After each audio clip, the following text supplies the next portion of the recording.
Sorry for interruption due to my internet connection. Log out and then log in.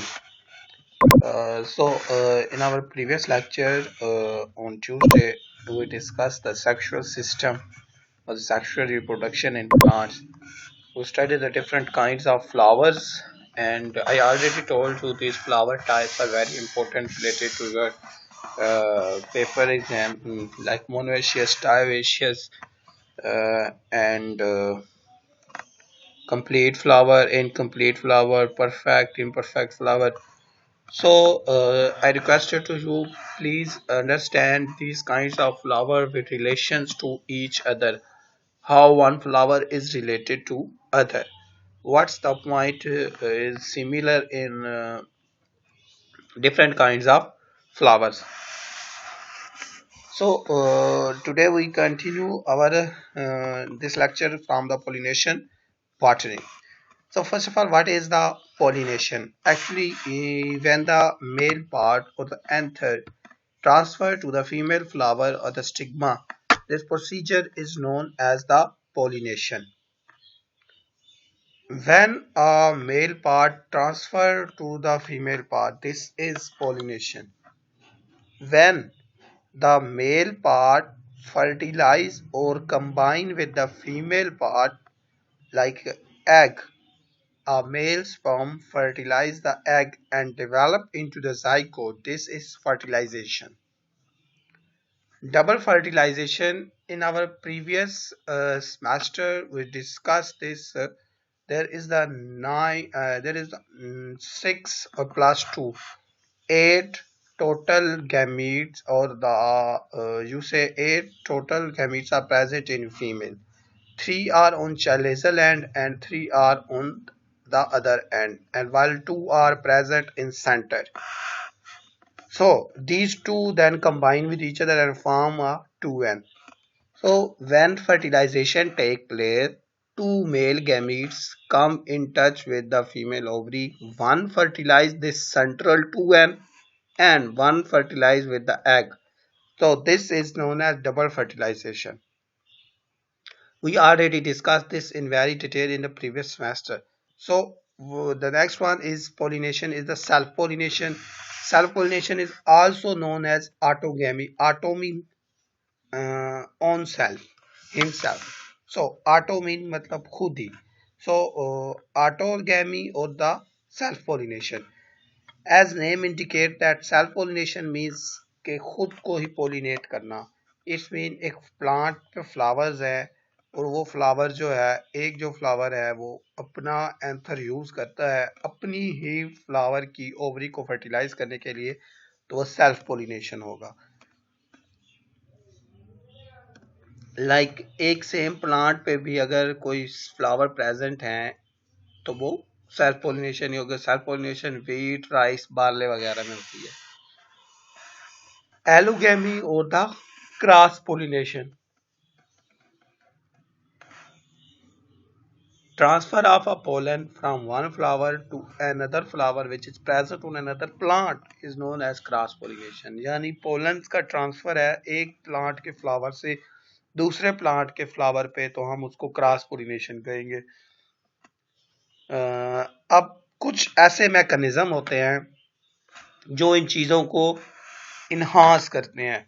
यानी कुछ mechanism ऐसे होंगे जो सेल्फ पोलिनेशन को बढ़ा रहे होंगे, कुछ मैकेनिज्म ऐसे होंगे जो क्रॉस पोलिनेशन को बढ़ा रहे होंगे. अब वो मैकेनिज्म क्या है, उनकी रीजंस क्या हैं कि वो कैसे किसी प्लांट में सेल्फ पोलिनेशन हो सकती है या कैसे किसी प्लांट में क्रॉस पोलिनेशन हो सकती है.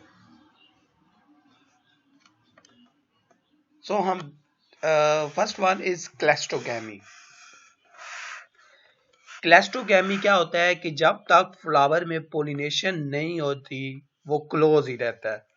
यानी फ्लावर जो है उसके जो सेपल्स हैं वो फ्लावर को क्लोज रखेंगी, फ्लावर ओपन ही नहीं होगा. फ्लावर ओपन तब होगा जब उसके अंदर पोलिनेशन हो चुकी होगी. तो देखिए जब फ्लावर ओपन ही नहीं होगा तो कोई और पोलन उस पे आके उसको फर्टिलाइज ही नहीं कर सकेगा, उस कोई और पोलन आके पोलिनेशन ही नहीं कर सकेगा बाहर से. तो इट्स मीन के ये जो क्लेस्टोगैमी है ये सेल्फ पोलिनेशन को इंक्रीज करती है। इसकी एग्जांपल ट्रिटिकम है, ओट है, बार्ले है, बार्ले ऑडियम वल्गेर, और in the name of other grasses भी हैं इसमें काफी सारी। अगर हम आए चाज्मोगैमी पे, अब चाज्मोगैमी क्या है? In some species flower open but only after pollination has taken place, this occurs in many cereal. अब चाज्मोगैमी भी यही है कि जो फ्लावर है वो ओपन हो जाता है। तो फ्लावर ओपन कब हो रहा है? जब उसमें पोलिनेशन हो चुकी है उसके बाद ओपन हो रहा है। तो इट्स मीन के ये भी एक सेल्फ पोलिनेशन को इंक्रीज कर रहा है। अब पोजीशन ऑफ एंथर्स क्या है?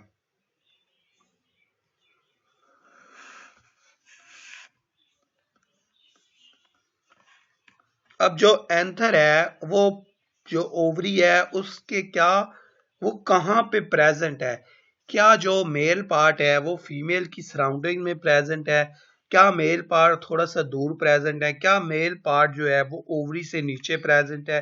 क्या मेल पार्ट ओवरी के ऊपर प्रेजेंट है? तो ये काफी सारी इसमें रीजंस हैं कि वो male part actually female part के किस तरह प्रेजेंट है। आइदर उसके ऊपर प्रेजेंट है, आइदर उसके नीचे प्रेजेंट है, उससे कितना दूर है, क्या उसके करीब है। तो अगर तो जो एंथर है जो वो स्टिग्मा की काफी क्लोज प्रेजेंट है,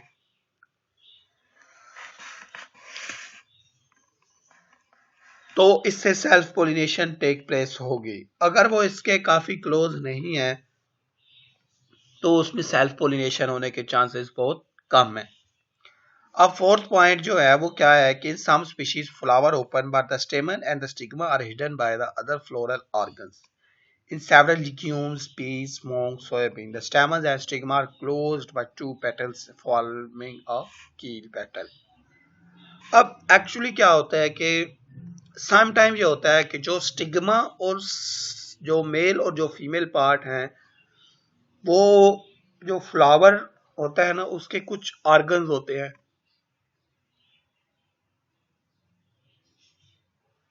उनमें वो छुपे होते हैं। अगर आप पी या मूंग बीन या सोयाबीन की तरफ जाएं तो इनके फ्लावर्स में स्पेशल स्टक कील्स, इनमें 5 पेटल्स होती हैं। एक कील होता है, एक विंग होता है और एक कील विंग पेटल्स होती हैं इस पे। तो अब जो कील है ना ये सेंटर वाली होती है। इसने क्या किया होता है कि जो आपका मेल और जो फीमेल पार्ट होता है उसको अपने अंदर छुपाया हुआ होता है, तो वो नजर नहीं आ रहे होते। तो समटाइम ये होता है कि इनमें क्रॉस पोलिनेशन, इसमें अब सेल्फ पोलिनेशन इस तरह होगी कि अगर तो वो जो कील पेटल्स है उनको कोई भी आके ब्रेक डाउन नहीं करता, वो ओपन नहीं करता, तो इसमें सेल्फ होती है। लेकिन समटाइम ये होता है कि कुछ इंसेक्ट विजिट करते हैं जैसा कि हनी बीज वगैरह हैं, तो ये कील पेटल के ऊपर जैसे ही बैठती हैं तो कील पेटल जो होती है वो ओपन हो जाती है। जब वो कील पेटल ओपन हो जाती है तब इसमें जाके कहीं क्रॉस पोलिनेशन होती है, अदरवाइज इसमें सेल्फ पोलिनेशन होती है इस मैकेनिज्म की वजह से। अब बाइसेक्सुअलिटी क्या है या हर्माफ्रोडिटी क्या है? ये हमने गालिबन पिछली क्लास में डिस्कस किया था कि हर्माफ्रोडाइट एक ऐसा फ्लावर होता है जो कंप्लीट हो, जिसमें मेल भी पार्ट प्रेजेंट हो, फीमेल पार्ट भी प्रेजेंट हो। अब presence of male and female reproductive organ in the same flower is known as. अब देखें एक फ्लावर में अगर दोनों पार्ट प्रेजेंट हैं, अदरवाइज उसमें कोई कंसिक्वेंसेस नहीं है कि क्या मेल पार्ट और फीमेल पार्ट पहले मैच्योर हो रहे हैं बाद में हो रहे हैं, कोई टाइम ड्यूरेशन। अगर वो नहीं है तो इट्स मीन अगर वो एक ही फ्लावर में प्रेजेंट हैं तो हम ये कह सकते हैं कि वो जो है फ्लावर उसमें सेल्फ पोलिनेशन होगी, क्योंकि उस फ्लावर में दोनों पार्ट प्रेजेंट हैं। होमोगैमी और द सिंक्रोनाइजेशन, अब ये होमोगैमी आ गया।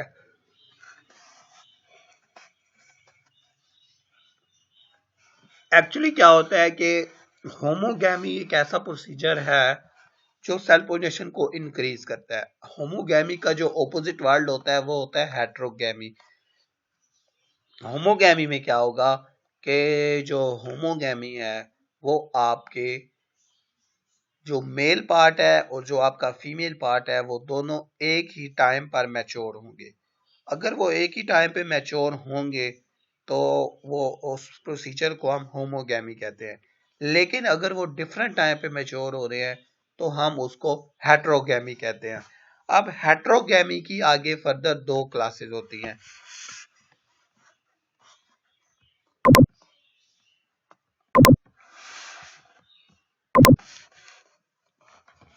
अब हेट्रोगैमी के अगर हम तरफ जाएं,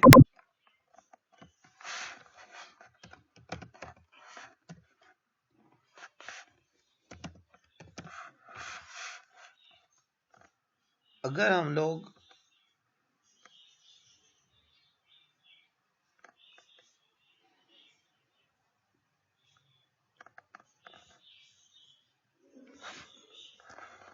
हेट्रोगैमी अगर हम लोग हेट्रोगैमी की तरफ जाते हैं तो हेट्रोगैमी में हम दो क्लासेस को डिवाइड करते हैं। एक होते हैं प्रोटो एंड्रस प्लांट और एक होते हैं प्रोटोकाइनेस प्लांट।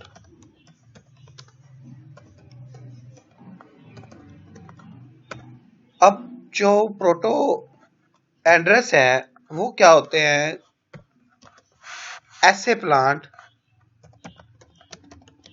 जिनमें मेल पार्ट पहले मैच्योर होता है।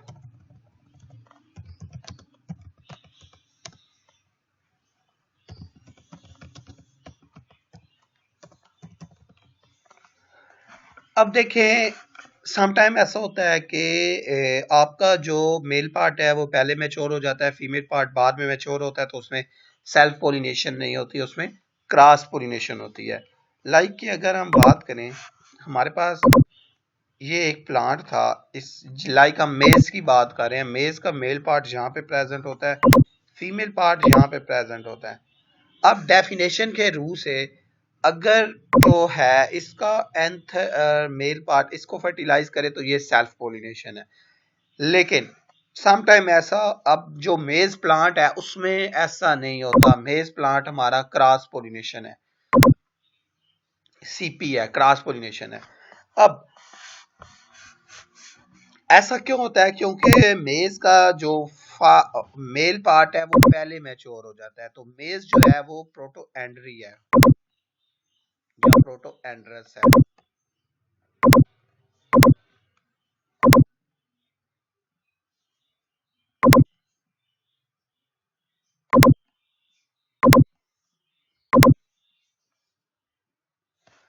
अब इसका मेल पार्ट पहले मैच्योर होने की वजह से साथ एक और मेज का प्लांट था। अब ऐसा हुआ कि इसका जो मेल पार्ट था उससे आया एंथर और उसने इस फीमेल को फर्टिलाइज कर दिया, या ऐसा हो गया कि जो इसका था मेल पार्ट उसने इसको फर्टिलाइज कर दिया। तो अब ऐसी सिचुएशंस की वजह से इसमें क्रॉस पोलिनेशन होती है। इसमें क्रॉस पोलिनेशन क्यों हो गई, प्रोटोएंड्रस की वजह से, यानी हेट्रोगैमी की वजह से। अगर ये होमोगैमी होता, इसमें मेल और फीमेल एक टाइम पे मैच्योर हो रहे होते तो इसमें सेल्फ पोलिनेशन बढ़ सकती थी। Get my point.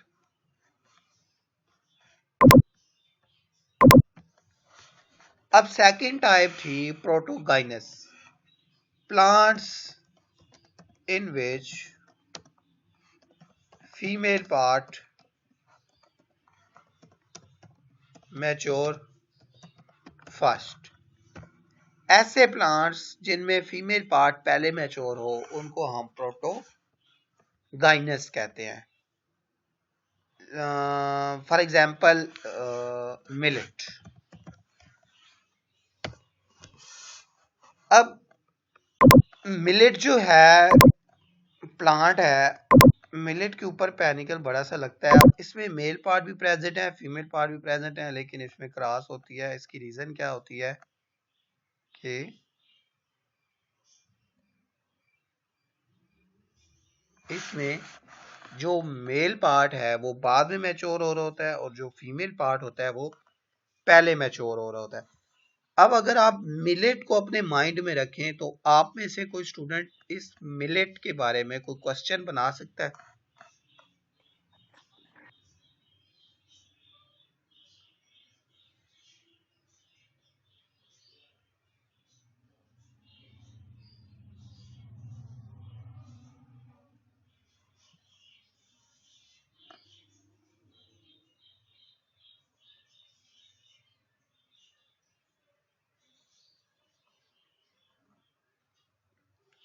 अगर मैं आपसे ये कहूं कि जो मिलेट प्लांट है,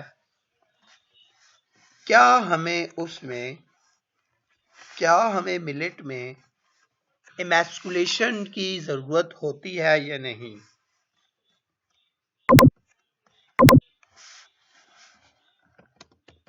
we need emasculation in millet or not?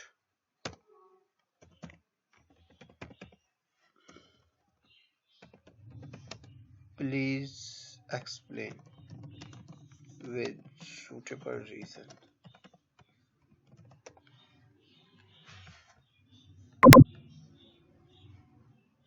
अब बताएं।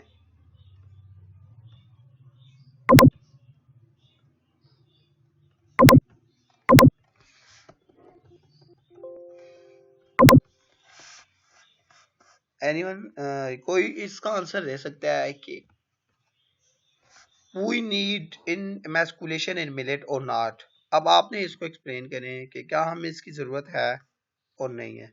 अगर तो हमें emasculation की ज़रूरत है मिलेट में तो भी आंसर करें, अगर नहीं है तो भी आंसर करें।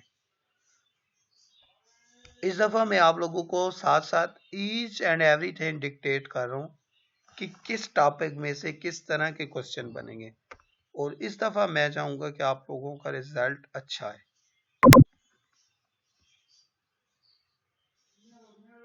सारी चीज़ों को एक्सप्लेन करने का एम यही है। अब आप में से कोई इसको आंसर करना चाहेगा? इस क्वेश्चन का आंसर आप लोगों ने कल सोच के रखने, कल मैं किसी भी इंडिविजुअल से इसका आंसर पूछूंगा। Let's continue to our topic.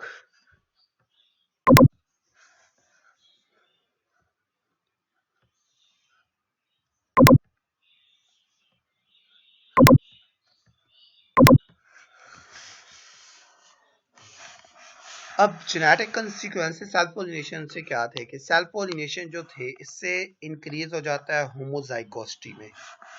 Homozygosity क्या होती है एक्चुअली?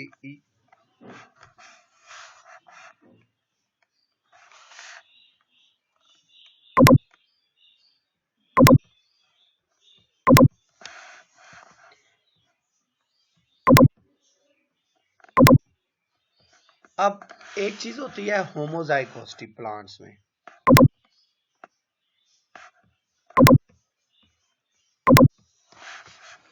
होमोजाइगोसिटी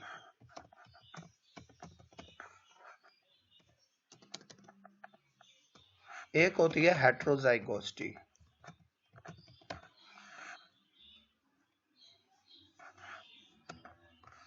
एक होता है वर्ल्ड हमने पिछले सेमेस्टर में किया होमोजीनियस। होमोजीनियस सॉरी होमोजीनियस नहीं, होमोजाइगस।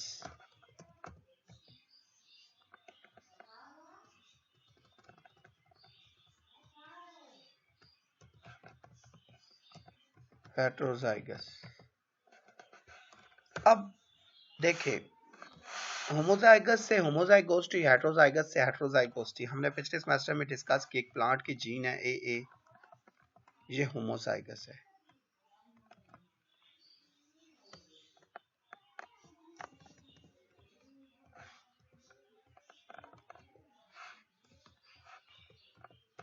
ये हेट्रोजाइगस है। तो जैसे जैसे प्लांट्स में हम कंटिन्यूअस क्रॉसिंग करवाते जाते हैं, एक्चुअली प्लांट्स की जनरेशंस को हम F1 F2, मैंने आपको पिछले में बताया F1 F2 F3 F4 F5, F6, F7 means continuous generation हैं। तो जैसे जैसे प्लांट्स की जनरेशन बढ़ती जाती हैं उसमें होमोजाइगोसिटी इंक्रीज करती जाती है। जैसे जैसे आप उसकी सेल्फ पोलिनेशन करवाते जाएंगे उसमें होमोजाइगोसिटी इंक्रीज होगी। कैसे होगी? कैपिटल ए था,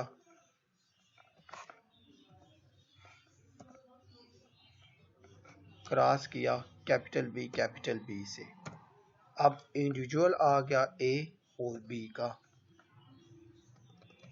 अब देखें, अब इस ए बी ने 50% यहां से लिया, 50% यहां से लिया, ये टोटल कितना बन गया? 100%। इस 100% में 50% होमोजाइगोसिटी है, 50% हेटेरोजाइगोसिटी है। बट ये यहाँ पे क्या है, इसके जितने भी प्लांट्स आएंगे वो 100% हेटेरोजाइगस होंगे। हेटेरोजाइगस भी क्योंकि ए बी वाले होंगे, सारे जितने भी प्लांट्स आएंगे वो ए बी वाले ही होंगे। जब ये आगे इसकी सेल्फिंग होगी, यानी इस ए बी को इस ए बी के साथ ही क्रॉस करवाएंगे हम लोग।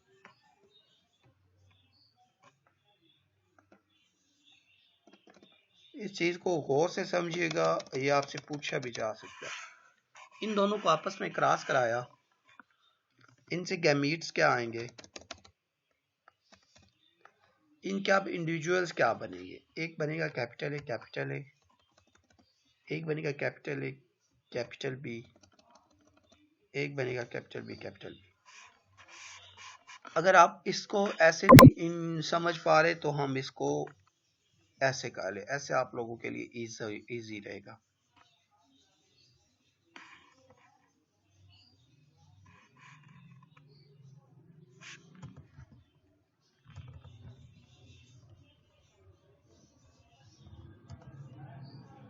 ऐसे अब लोगों को, अब पिछला सेमेस्टर का कुछ अगर माइंड में आ गया हो तो ये हमारी रेशो, अगर हम इसको जीनोटाइपिकली देखेंगे तो ये रेशो होगी 1 2 और 1 की।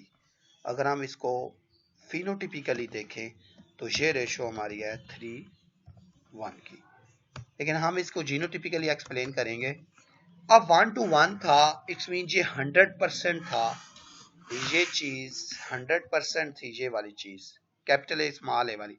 अब इसने जब डिवाइड किया तो ये दो हैं तो ये हो गया, इसकी रेशो बन जाएगी 25% रेशो, 50% रेशो, 25%। क्लियर होगी बात आप लोगों को?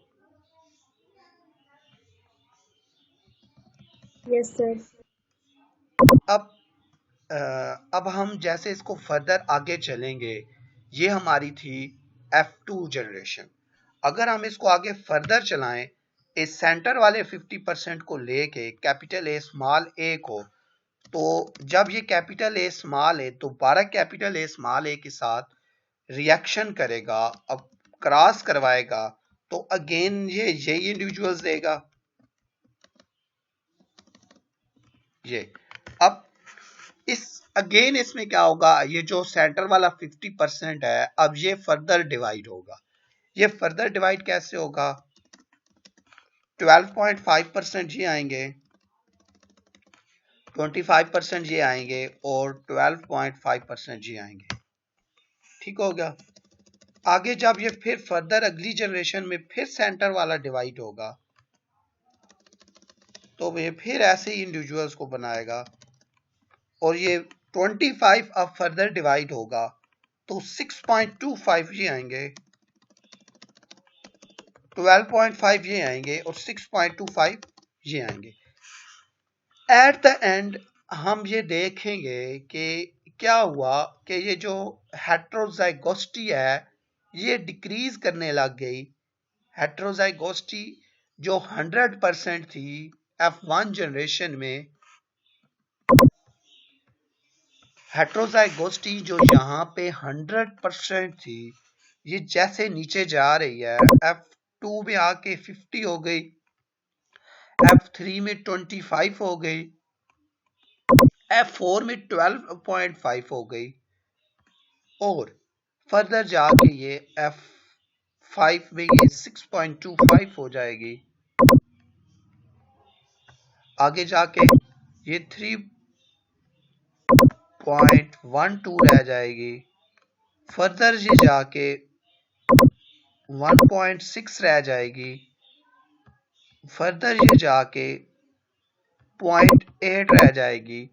तो इट्स मीन जैसे जैसे हम फर्दर लोअर जनरेशन की तरफ जा रहे हैं, F1 से हमने एक काम को स्टार्ट किया, F8 पे जाके एंड किया, तो इससे क्या हुआ कि हमारी जो हेट्रोजाइगोसिटी है प्लांट्स में, जो प्लांट्स एक दूसरे से डिफरेंट हैं वो सिमिलैरिटी की तरफ मूव करने लगे, उनमें होमोजाइगोसिटी आने लग गई, वो सारे एक जैसे होने लग गए।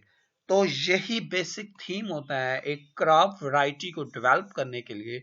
जब हम उस वैरायटी को डेवलप कर रहे होते हैं तो हम उसको F8 F9 जनरेशन तक इसीलिए लेके जाते हैं कि उनमें होमोजाइगोसिटी बढ़े, सारे प्लांट्स एक ही तरह परफॉर्म करें। एक वैरायटी की डेफिनेशन यही होती है कि जो सारे प्लांट्स होते हैं वो होमोजाइगस होनी चाहिए। एक वैरायटी होमोजाइगस ना हो तो वो पास आउट नहीं होती। तो यहां पे कहने का मकसद ये था कि जब जब हम सेल्फिंग करवाते हैं किसी प्लांट में तो उसमें होमोजाइगोसिटी इंक्रीज होती है।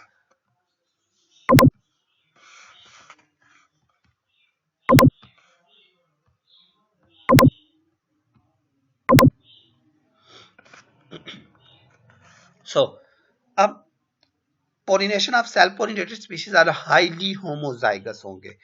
Self pollinated species do not show inbreeding depression but may exhibit considerable heterosis। इस इनब्रीडिंग डिप्रेशन को हम फर्दर लेक्चर्स में डिस्कस करेंगे कि इनब्रीडिंग डिप्रेशन होता क्या है। एक्चुअली आपको यहाँ पे थोड़ा सा इसका टच दे दिया जाए। इनब्रीडिंग डिप्रेशन जो होता है कि जब हम किसी दो क्रॉस पोलिनेटेड क्रॉप्स या एक क्रॉस पोलिनेटेड क्रॉप है लाइक मेज कह लें, तो मेज में जब हम सेल्फिंग करेंगे आर्टिफिशियल तरीके से तो उसमें इनब्रीडिंग डिप्रेशन आएगा, वो अपनी जो यील्ड है उसको कम कर देगा। अब इसलिए हमारा एम होता है कि हम जो ब्रीडिंग मेथड डेवलप करें वो होमोजाइगस वैरायटीज में ज्यादातर डेवलप करें। अब इन breeding mechanism generally under precise genetic control but can be influenced by both genetic makeup है। अब कोई भी प्रोसीजर कोई भी क्रॉप वैरायटी है तो उसमें इन ब्रीडिंग या आउट ब्रीडिंग मीन्स है कि वो हमेशा हमारे उसका जेनेटिक बैकग्राउंड और एनवायरनमेंट से अफेक्ट होगा। यील्ड पे अफेक्ट एनवायरनमेंट भी होता है और आपका जेनेटिक मेकअप भी करता है।